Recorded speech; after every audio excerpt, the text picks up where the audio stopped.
Eu vou definir assim o marco temporal como uma tese espúria e cruel. O marco temporal, quem defende o marco temporal, né, só pode partir de quem é contra os povos e comunidades tradicionais.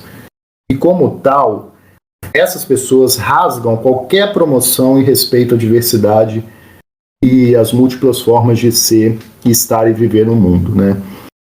O que é o marco temporal, assim, né? Ele vai estabelecer uma espécie de marco zero sobre as demarcações e titulações também de territórios. Ele estabelece que uma terra indígena só pode ser demarcada se for comprovada sua ocupação e posse na data de promulgação da Constituição Federal de 1988, né, que foi em 5 de outubro. Então, assim, se não for comprovada essa ocupação e posse, que ao menos indique que estava sob alguma disputa jurídica, né? Só que é muito contraditória essa questão, porque grande parte das conquistas e direitos dos povos tradicionais, tanto indígenas quanto quilombolas, foram estabelecidos na Constituição Federal, né? Ou seja, quem defendia esses povos antes, né? Aí as pessoas podem questionar, mas tinha a FUNAI que surgiu em 1967, né? O Estatuto do Índio em 1973, ora. Aqui nós estávamos sob o estigma da ditadura empresarial militar, né? O que recai em todo aquele histórico da problemática fundiária, né? Tal como foi com o Estatuto da Terra de 1964, que tratou a terra como uma questão militar, quer dizer, não se tinha nenhum direito ali para povos e comunidades tradicionais. Pelo contrário, né? Era ratificar a questão do extermínio e do genocídio. Então, quer dizer, esse marco temporal ele vai dificultar muito, né, as demarcações desses territórios posteriores a essa data, né, de 5 de outubro.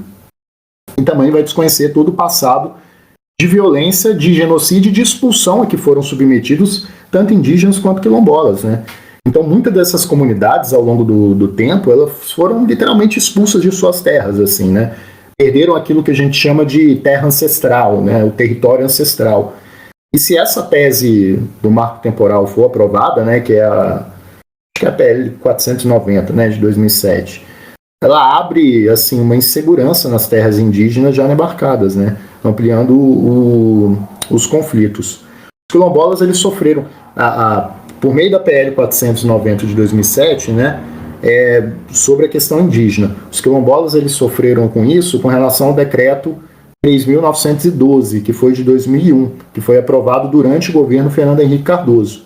Aí esse decreto ele foi suspenso para entrar o decreto 4887 de 2003. Porque nesse da questão quilombola estabelecia também a tese do marco temporal. Eu vou dar um exemplo aqui concreto da comunidade que eu pesquisei aqui perto, né, de Juiz de Fora, no município de Bias Fortes. Por exemplo, naquela comunidade, ao longo do tempo, né, eles perderam cerca de 90% de suas terras originais, né, que é a terra ancestral, pois foram literalmente expulsos, assim, ao longo do tempo, os fazendeiros foram baixando suas cercas, né, ampliando ali suas áreas, seus latifúndios, e hoje a comunidade ela ocupa 10% do seu território original, né.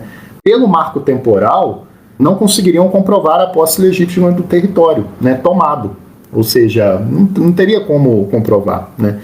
E isso acontece com povos e comunidades tradicionais que são literalmente desterritorializados, né? Ou seja, expulsos da sua terra e, portanto, dos seus laços de parentesco e de ancestralidade, né? Então, assim, a tese do marco temporal só pode partir realmente das classes ruralistas, né? E ela gera uma grande insegurança para os povos e comunidades tradicionais, justamente por demarcar algo e desconhecer toda a história da questão agrária brasileira extremamente desigual, né? E violenta também.